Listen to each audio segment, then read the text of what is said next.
అందరికీ నమస్తే. మన డైరీ ఫామ్కి స్వాగతం. చూడొచ్చు మీకు మన శ్రీలక్ష్మి డైరీ ఫామ్ నుంచి ఈరోజు గేదెలు లోడింగ్ చేస్తున్నాము. రైతులు తీసుకున్న గేదెలు ఇవన్నీ మనకి 4వ తారీఖు ఉదయం వచ్చిన గేదెలు. మీ అందరు చూశారు ఛానల్స్లో. ఇలాంటి సైజు గేదెలు కూడా ఈసారి తేవడం జరిగింది. ఎందుకంటే రైతులు చిన్నవి అనకుండా కొంచెం పెద్దవి కావాలంటే ఒక శాంపుల్గా ఒక 3 గేదెలు మాత్రమే తెచ్చినాం. కానీ ఇక్కడ రైతులు ఏమైపోయిందంటే రేట్లు పెట్టడానికి ఇష్టం లేదు. కానీ ఎక్కడెక్కడో పోయి నార్మల్ గేదెలు కూడా చాలా రేట్లో కొంటున్నారు. దయచేసి రైతులు ఏం చేయండి అంటే, ఎవరైతే కొత్తగా వచ్చేవాళ్ళు వాళ్ళైతే 1-2 గేదెలు కొనే వాళ్ళైతే ఈ సైజు గేదెలు వెళ్ళకండి.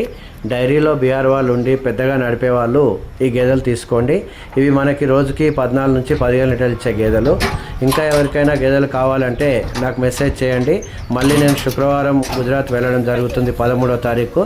కాబట్టి ఎవరికైనా అప్డేట్స్ కావాలనుకుంటే మన డైరీ ఫామ్ ఛానల్ని సబ్స్క్రైబ్ చేసి, ఇంకా ఎండాకాలం గేదెలు కొనుక్కునే వాళ్ళకి హెల్ప్ అవుతుంది కాబట్టి అందరికీ తెలిసే విధంగా చేయండి. మన ఫామ్లో ఎప్పుడైనా క్వాలిటీ ఉంటుంది, మళ్ళీ మనం ఇచ్చే భరోసా కూడా అలాగే ఉంటుంది. రైతులకి గేదె తీసుకున్నా తీసుకోకపోయినా హెల్త్ ఇష్యూస్ మీద ఎప్పటికీ సలహాలు ఇస్తూనే ఉంటాం. అందరికీ నమస్తే.